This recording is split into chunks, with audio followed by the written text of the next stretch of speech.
Bismillahirrahmanirrahim. Assalamualaikum warahmatullahi wabarakatuh. Okay, pelajar tahun 5 kumpulan yang PDPR. Untuk kelas hari ini kita akan sambung buku aktiviti. Kita siapkan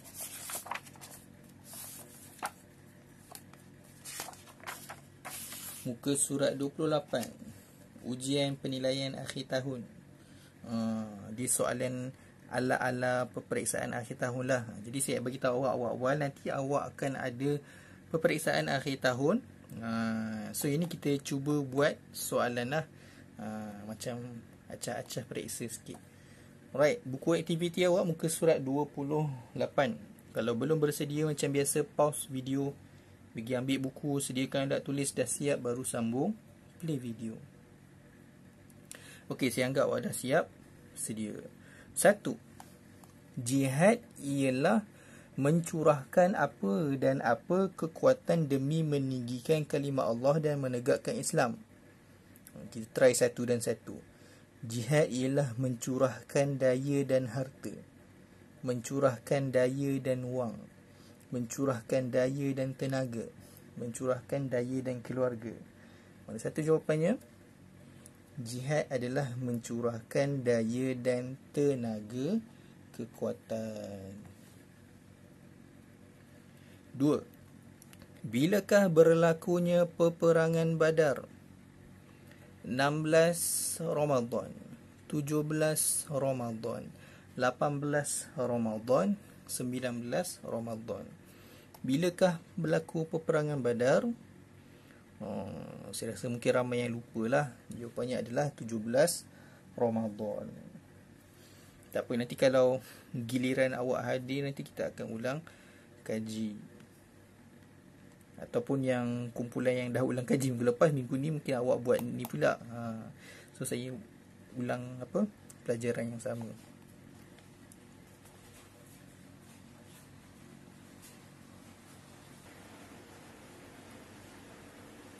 Okey, nombor 3.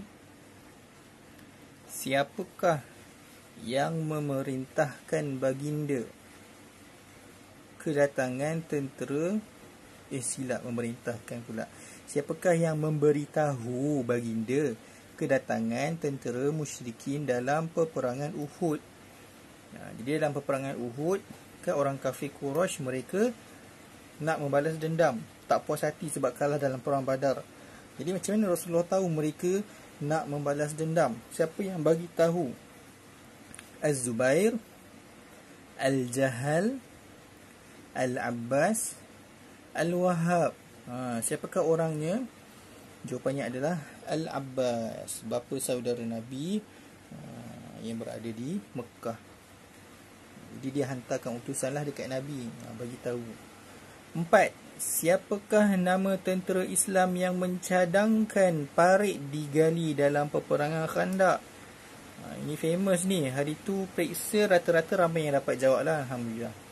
Salman Al-Farisi, Salman Al-Misri, Salman Al-Madani, Salman Al-Wahhab. So ini senang je, Salman Al-Farisi, orang Farsi. Ke surat 29.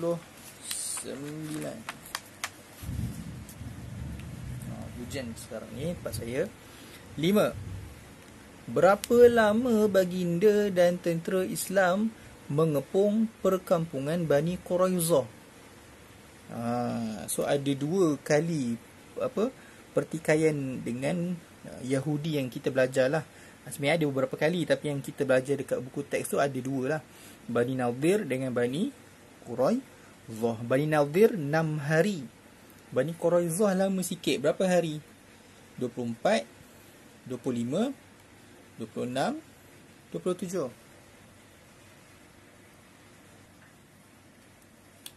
Jawapannya adalah 25 hari. 6. Berapa ramai tentera Islam keluar menuju ke Mekah semasa perjanjian Hudaibiyah?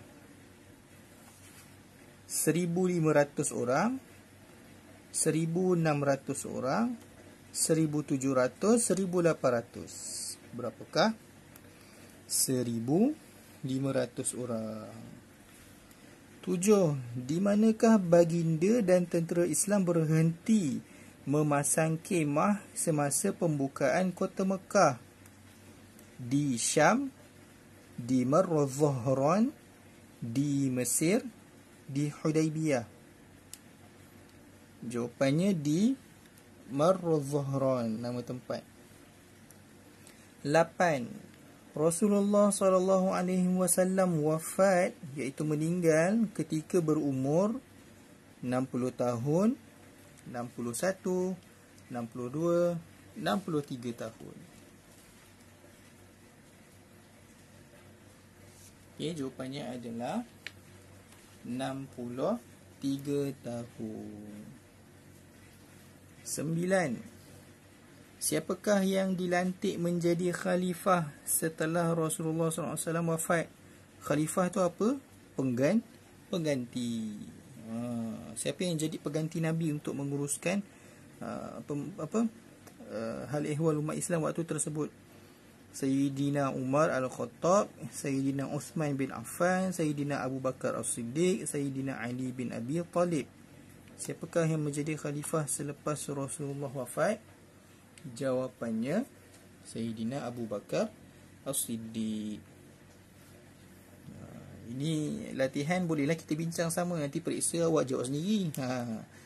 Sekarang ni tak apalah, kita ulang kaji sambil-sambil buat latihan. Namakan tempat orang Islam bermesyuarat untuk memilih pengganti Rasulullah. Lepas Rasulullah wafat, umat Islam berkumpul dekat mana untuk membincangkan tentang macam mana nak cari pengganti Rasulullah? Masjidil Haram, Masjidil Aqsa, Darul Arqam, Thaqifah ataupun Balai Bani Sa'idah. Jawapannya Dal. Kalau dekat buku teks kita dia tulis Balai Bani Sa'idah. Jadi Thaqifah ni bermaksud balai lah. Sebab ni buku ni berdasarkan UPKK kot. Jadi dia pakai istilah yang lain sikit lah. Tapi sama je Thaqifah dengan balai. Take note lah, take note. Mana tahu nanti soalan periksa tiba keluar macam tu. Sebab soalan periksa akhir tahun untuk tahun 5 bukan saya yang buat lah. Dibuat oleh dibeli daripada luar. Okey, kita sambung. Kita habiskan sampai muka surat 32. Ya, sampai muka surat 32. Panjang sikit lah video ni. Okey. 1. Tulis 3 peperangan yang telah kamu pelajari. Apa perang yang awak dah belajar? Ada 5. 3 lah. Dia 3 yang utama. 5 tu, lagi 2 tu dia macam pertikaian biasa. Perang Badar, Perang Uhud, Perang Khandaq atau Perang Ahzab. Nama ada 2 nama kan. Pause video, tulis jawapan. Dah siap baru sambung. Ustaz, apa dia Ustaz? Awak rewind balik video ni. Kan YouTube ni kan boleh rewind kan. Kalau awak tertinggal apa yang saya cakap tu, ulang balik video. Pause. Okey, saya anggap awak dah siap. Nombor 1. Kalau belum, pause video. Kalau dah siap, teruskan video. Ba. Apakah 2 sebab berlakunya peperangan Badar? Dia nak 2. So awak buatlah 1, 2. Apa sebab yang pertama? Mahu menyekat rombongan dagang Quraisy. Kalau tengok buku nanti jadi ayat panjang. Kita buat ayat sendiri. Mahu, saya tulis sekali lah. Mahu menyekat. Tahun 5 dah kena pandai eja sepatutnya. Tapi pula menyekat rombongan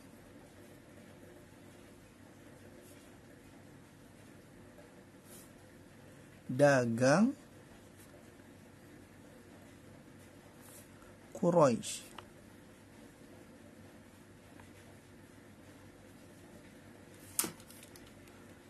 Yang kedua, mahu mengambil semula. Kalau laju sangat, awak belum siap nombor 1, pause lah video ni. Dah siap tulis nombor 1, baru awak sambung play video. Mahu mengambil semula harta orang Islam.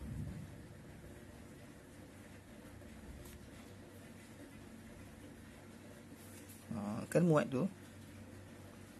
Okey. Tulis dulu, pause video, tulis. Dah siap baru sambung. Jim. Mengapakah tentera Islam kalah dalam peperangan Uhud? Kita tulis pakai ayat sendiri. Andaikan dalam periksaan awak tak boleh tengok buku kan. Jadi awak tulis apa yang awak faham. Apa yang awak faham? Kenapa tentera Islam kalah dalam peperangan Uhud? Sebab kerana pasukan pemanah turun dari bukit, ataupun pasukan pemanah tidak mendengar arahan Rasulullah pun boleh. Kerana pasukan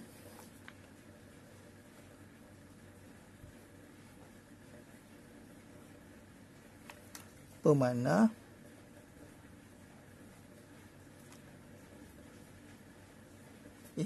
pemanat pula.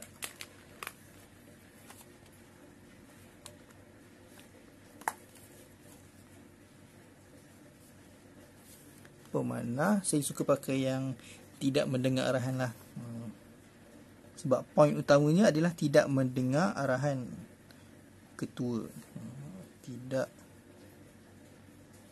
mendengar arahan Rasulullah. Pause video, tulis jawapan. Dah siap baru sambung play. Nombor dal, nombor 4. Dal. Apakah bentuk bantuan daripada Allah dalam perang Khandaq? Bantuan Allah dalam perang Khandaq apa dia? Angin kencang.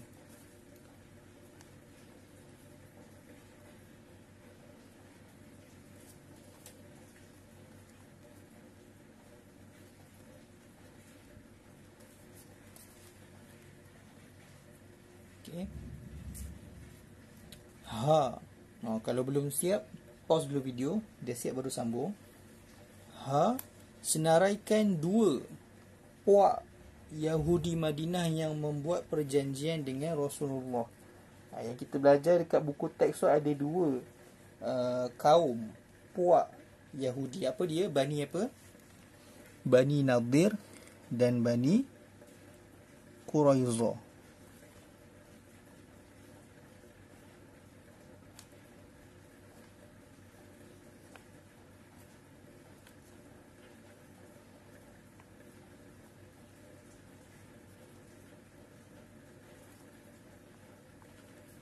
Bani Nadir, Bani Quraizah. Okay, pause video, tulis jawapan. Dah siap, sambung play video. Muka surat 31, soalan seterusnya. Bilakah Rasulullah SAW menunaikan haji wida'? Bila dia nak tarikh? Jawapannya adalah pada tahun ke-10 Hijrah.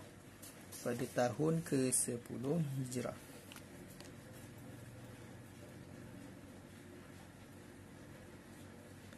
Tahun ke...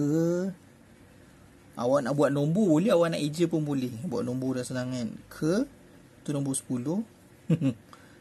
Nombor Rumi lah, buat jelas-jelas. Hijrah. Tahun ke-10 Hijrah. Okey, pause video, tulis jawapan. Dah siap sambung play. Beri 3 nama lain selain Haji Wida'. Beri 3 nama lain selain Haji Wida'. Apa dia, ingat tak? Haji perpisahan. Lagi sekejap saya tengokkan. Haji menyampaikan dan juga haji penghabisan. Haji perpisahan,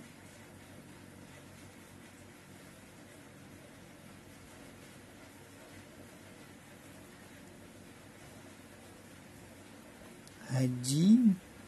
Kenapa haji perpisahan? Sebab Nabi membayangkan perpisahan dengan umat Islam. Sebab waktu tu telah turun wahyu yang terakhir yang Allah menyatakan bahawa agama Islam telah sempurna. Yang kedua, haji menyampaikan.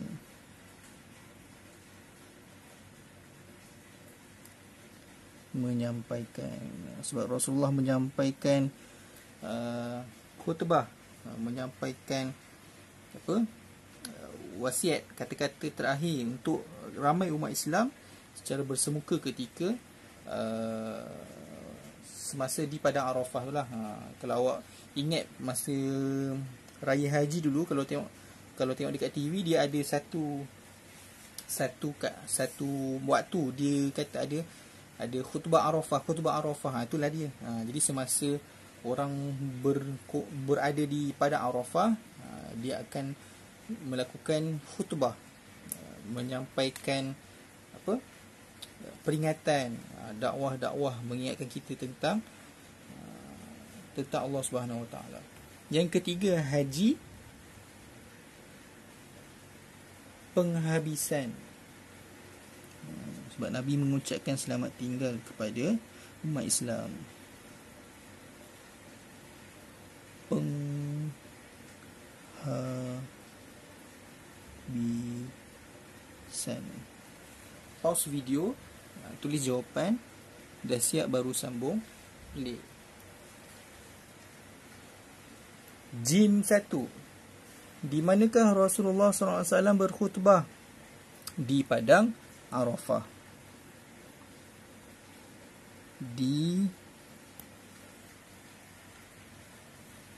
Silap, bukan Padang, di hari. Di hari Arafah.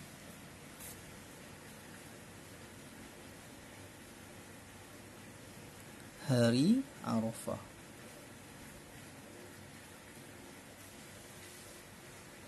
Okey. Jim 2. Senaraikan 3 isi kandungan khutbah Rasulullah sallallahu alaihi wasallam. Saya boleh je nak suruh awak tengok buku kan, dekat muka surat 51 buku teks. Tapi kalau awak nak salin je apa yang saya tulis pun boleh juga. Ada 6 isi kandungan khutbah Rasulullah SAW. Yang pertama, perintah supaya menghargai nyawa dan harta setiap umat Islam sebagai amanah. Jaga harta dan nyawa tu elok-elok. 2. Larangan melakukan kezaliman. Jangan zalimi diri sendiri, jangan zalimi orang lain. 3. Larangan umat Islam mengamalkan riba. Riba tu apa? Riba tu dia bagi pinjam, kemudian bila nak bayar balik, dia suruh orang tu bayar lebih daripada apa yang dia pinjam. Dia wajibkan orang tu bayar lebih. Ni lebihan tu dinamakan riba. 4. Berwaspada dan berhati-hati dengan tipu daya syaitan. Kena hati-hati bila nak buat sesuatu. Fikir, betul ke aku nak buat ni kerana Allah? 5. Perintah baginda supaya suami melayan isterinya dengan baik. Jadi suami jangan melayan isteri dengan buruk. Tak boleh. 6. Nabi Muhammad SAW memberi jaminan bahawa umat Islam tidak akan sesat selagi mana berpegang kepada Al-Quran dan As-Sunnah. Dia ada 6. Awak tulis 3. Tulislah mana-mana. Mesti awak ambil paling pendek kan. So pause video ni, saya tunjuk buku je lah. Saya tunjuk buku, awak pause video, awak tulis dulu. Dah siap, baru awak sambung play video. Okey, saya anggap awak dah siap. So kita pergi ke soalan dal 1. Dal 1. Bilakah Rasulullah SAW jatuh sakit? Hari itu periksa pun Saya tak ingat ada ke tak soalan ni. Tapi kalau ada, ramai yang selalu terkeliru lah. Ramai yang jawab 29 Safar. Ramai yang macam mana? Ramai yang terkeliru antara tarikh Nabi mula jatuh sakit dengan tarikh Nabi wafat. Jadi tarikh Nabi mula jatuh sakit adalah pada 29 Safar tahun ke-11 Hijrah. 29 Safar tahun ke-11 Hijrah. Okay. Pause video, tulis jawapan. Dah siap baru sambung play. Dal 2.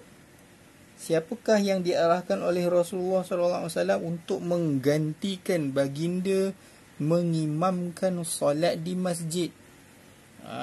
Masa Nabi tak larat nak jadi imam tu, Nabi suruh siapa untuk gantikan Nabi sebagai imam solat? Abu Bakar As-Siddiq. Abu Bakar As-Siddiq. Pause video, tulis jawapan. Dah siap baru sambung play. Okey, muka surat terakhir. Nak siap dah. Nampak je macam banyak kan? Sekali kejap je siap. 1. Nabi Muhammad SAW menyandarkan badannya kepada 2 orang sahabat ketika solat dalam keadaan sakit. Tulis nama sahabat tersebut. InsyaAllah. Okey, untuk soalan 1 ni, dia tak ada dalam buku kita, dia tak ada dalam silibus JAIZ lah. So kita skip dulu soalan ni. Kita skip dulu. Ba. Tulis 2 sahabat yang dicadangkan oleh Abu Bakar As-Siddiq sebagai pengganti Rasulullah. Ini pun tak ada dalam buku teks JAIZ kita. Dalam buku teks JAIZ kita, tajuk perlantikan khalifah tu dia apa? Sekejap. 2 sahabat yang dicadangkan oleh Abu Bakar sebagai pengganti Rasulullah. Maksudnya Abu Bakar yang mencadang. Tapi dalam buku kita yang dinyatakan adalah siapa yang mencadangkan Abu Bakar. Orang yang mencadangkan Abu Bakar ada 2, Umar dengan Abu Ubaidah. Tapi kat soalan ni 2 sahabat yang dicadangkan oleh Abu Bakar. Maksudnya Abu Bakar yang cadangkan 2 orang sahabat untuk ganti Rasulullah. Siapa? So yang ni pun tak ada dalam buku teks. So kita skip. Jim. Apakah maksud khalifah? Yang ini ada dekat tahukah anda. Kalau awak nak tengok buku teks, muka surat 62. Khalifah bererti pengganti. Pendek je. Pengganti.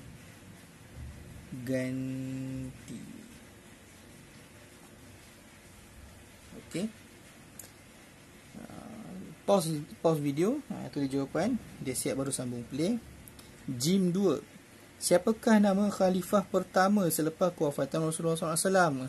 Abu Bakar As-Siddiq. Abu Bakar As-Siddiq. Dal. Apakah maksud bai'ah?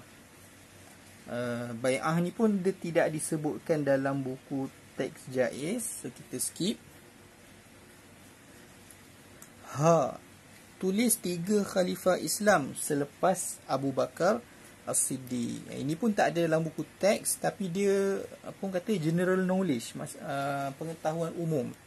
Awak akan selalu jumpa perkataan nama ni lah. Lepas Rasulullah, Abu Bakar. Lepas Abu Bakar, Umar bin Al-Khattab. Lepas Umar, Uthman bin Affan. Lepas Uthman, Ali bin Abi Talib. Ini kita tulislah. Okey, 3 khalifah selepas Abu Bakar. Selepas Abu Bakar, Umar. Umar bin Al-Khattab. Pause video, tulis jawapan. Yang kedua, Uthman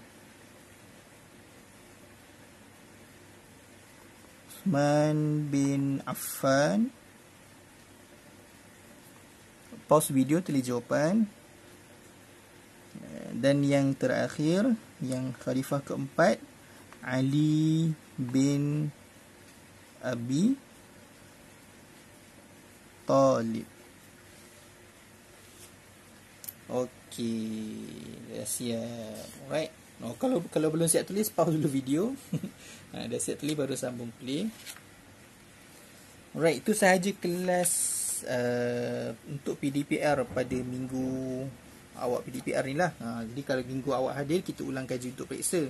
Jadi minggu PDPR kita buat ni lah, penilaian adalah peperiksaan. Okey. Jadi peperiksaan akhir tahun ni dia ikut silibus JAIS, apa yang ada dalam buku teks kita lah. Jadi yang mana tak ada dalam buku teks tu jangan risaulah. Kalau UPKK tu dia lain sikit. UPKK memang ada beberapa ilmu, beberapa perkara yang tak ada dalam buku teks kita. Sebab dia pakai buku teks JAKIM. Alright, itu sahaja kelas untuk hari ini. Terima kasih kerana buat. Assalamualaikum.